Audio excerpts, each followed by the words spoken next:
आप सभी को नमस्कार। साथियों, आज के हमारे इस लेसन में हम राजस्थान के प्रमुख संत और लोक देवताओं के बारे में चर्चा करेंगे, जिसमें हम मीराबाई, दादू दयाल, संत पीपा और लोक देवता तेजाजी के बारे में चर्चा करेंगे। हमारा ये सारा का सारा वीडियो प्रश्न उत्तर पर बेस्ड होगा। निश्चित रूप से आपके लिए बहुत उपयोगी होगा। आपका हमारे चैनल नॉलेज वन डायरी पर स्वागत है। तो चलिए, सबसे पहले हम बात करेंगे मीराबाई के बारे में। पहला प्रश्न है, मीराबाई कौन थी? मीराबाई एक प्रसिद्ध भक्त कवित्री थी जो कृष्ण की भक्ति में लीन थी। वह एक राजपूत राजकुमारी थी। मीराबाई ने कृष्ण की उपासना किस रूप में की? मीराबाई कृष्ण को पति के रूप में देखती है और उनकी उपासना पति रूप में करती है। मीराबाई के पदों में कौन सी भाषा का प्रयोग किया गया है? मीराबाई के पदों में ब्रज भाषा और राजस्थानी भाषा का मिश्रण है। मीराबाई ने अपने पदों में क्या संदेश दिया है? उत्तर है, मीराबाई ने अपने पदों में भक्ति के मार्ग का संदेश दिया है। उन्होंने कहा है कि भगवान की कृपा पाने का एकमात्र साधन भक्ति है। अगला प्रश्न है, मीराबाई ने कृष्ण के लिए कौन से उपमानों का प्रयोग किया है? उत्तर है, मीराबाई ने कृष्ण के लिए सागर, पेड़, सरोवर, पर्वत, चंद्रमा, मोती और सोने जैसे उपमानों का प्रयोग किया है। मीराबाई का विवाह कब हुआ था? मीराबाई का विवाह जब वे 13 वर्ष की उम्र की थी, तब उदयपुर के महाराणा सांगा के युवराज से हुआ था। मीराबाई के पदों में भाव सौंदर्य क्या है? मीराबाई के पदों में प्रेम और भक्ति का भाव है।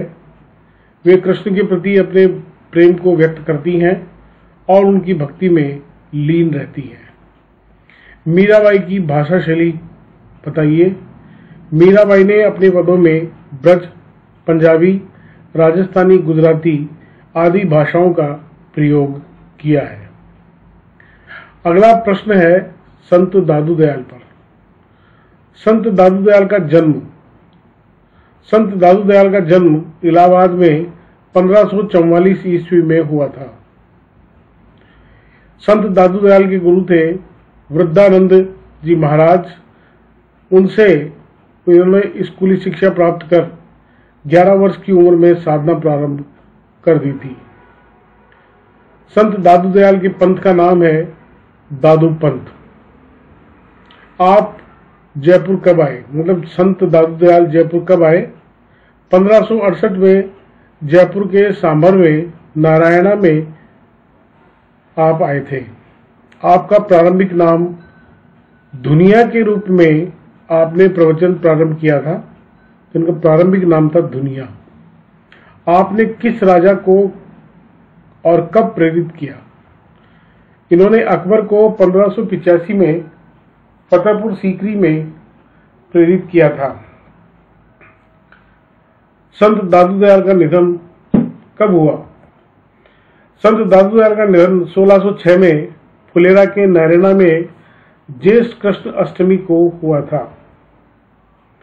अगला प्रश्न है, दादू पंथ की प्रमुख सीट कौन सी है?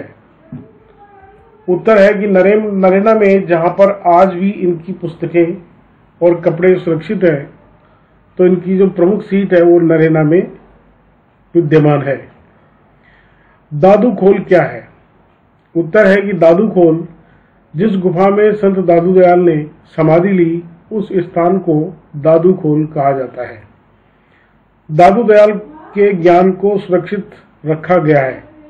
किस में रखा गया है? उसका नाम है दादू वाणी और दादू दयाल रा दूहा में। दादू पंथ के उपविभाग क्या क्या हैं? सबसे पहला है खालसा, वीर कट्टा, उत्तर देव और स्तनधारी, खाकी और नागा ये दादूपंथ के उपविभाग हैं। आगे है संत पीपा। संत पीपा का जन्म कब और कहाँ हुआ था? संत पीपा का जन्म लगभग 1425 ईस्वी में उत्तर भारत के मालवा क्षेत्र में हुआ था। संत पीपा के पिता का नाम क्या था? संत पीपा के पिता चौहान वंशी खींची शाखा के महाराजा कदम्बराव थे। संत पीपा की गुफा कहाँ स्थित है? संत पीपा की गुफा टोडा में स्थित है। संत पीपा किस भक्ति संप्रदाय से संबंधित थे? संत पीपा वैष्णव भक्ति संप्रदाय से संबंधित थे। अगला है संत पीपा के गुरु कौन थे? संत पीपा के गुरु रामानंद थे। संत पीपा ने क्या किया था? संत पीपा ने सिंहासन त्याग दिया और वे संत बन गए थे। संत पीपा का मुख्य संदेश क्या था? संत पीपा का मुख्य संदेश भक्ति और प्रेम था। संत पीपा को किस नाम से जाना जाता है?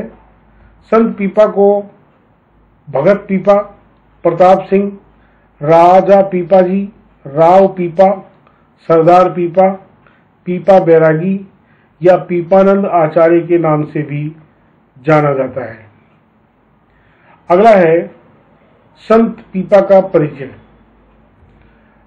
संत पीपा वे गागरोनगढ़ के एक राजपूत राजा थे जिन्होंने हिंदू रहस्यवादी कवि और भक्ति आंदोलन के संत बनने के लिए सिंहासन त्याग दिया था।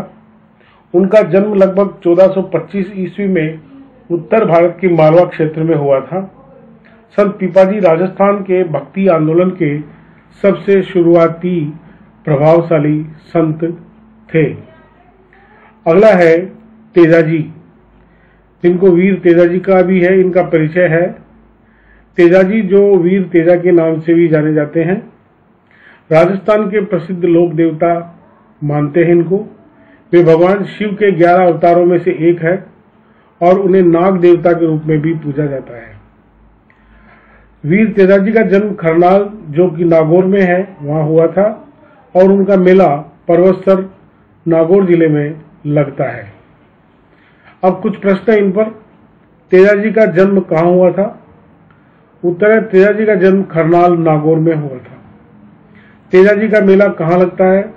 तेजाजी का मेला परवत्सर जिला नागौर में लगता है। तेजाजी को किस रूप में पूजा जाता है? तेजाजी को नाग देवता के रूप में पूजा जाता है। तेजाजी के घोड़े का नाम क्या था? तेजाजी के घोड़े का नाम था लीलन, श्रृंगारी नाम था। तेजाजी की पत्नी का क्या नाम था? तेजाजी की पत्नी का नाम पेमल था।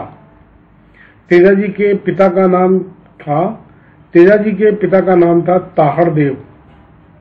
तेजाजी की माता का नाम क्या था? तेजाजी की माता का नाम राम कंवरी था। तेजाजी के जन्म का समय क्या था? तेजाजी का जन्म विक्रम संवत 1130 माघ सुदी 14 को हुआ था। तेजाजी के प्रमुख स्थान कहाँ स्थित है? ये महत्वपूर्ण है।